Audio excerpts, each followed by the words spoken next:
زیرا 1300 سال تمام گذشتگان ما بارش بود، هیچ کدام اونها ریش تراشیده نبود، مخنث نبودن، زرنجاز زن صورت نبودن.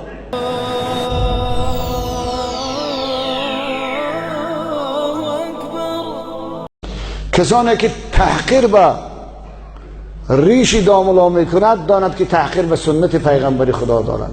کسی که عداوت به ریش دارد و ریشدارها را ریشکی میگوید، حال متاسفانه این اصطلاح هم برآمده است، و دشمن پیغمبر خداست و تحقیر کننده به پیغمبر خداست. کسی حتی موی پیغمبر خدا رو مویک گوید، فقها میگن کافر میشود. اون طرف دیگه خودتان میتونید معین کنید. اون مخنث هایی که اون منقورت های مخنثه که امروز اینا رو مخنث میگن در اصطلاح اسلامی، ریشاشون میتراشن به خودشان، اینا مود میدانن به خودشان، اینا تجدد میدانن به خودشان، اینا پیشروی میدانن، ترقیات میدانن.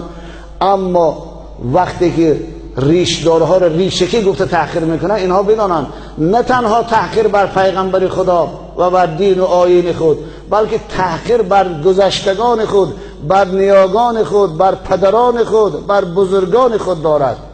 زیرا 1300 سال تمام گذشتگان ما بارش بود، هیچ کدام اونها ریش تراشیده نبود، مخنث نبودن، زرنجاز زن صورت نبودن. از ابو عبدالله رودکی به فردوسی و حافظ و مولانا و سعدی و امام اعظم همشان صاحب ریش و سله بودن.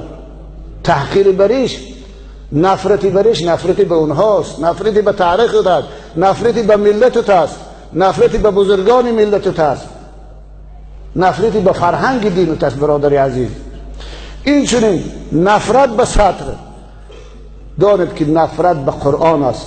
زیرا مسئله صد مسئله قرآن نیست، مسئله ملایی نیست.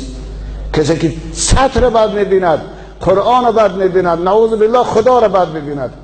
کسی دشمن و تحقیری به سطر اسلامی دارد، به حجاب اسلامی دارد، داید که وای دشمن قرآن و دشمن خداست. زیرا مسئله حجاب و سطر امر خداست که در کتاب خدا ذکر شده است.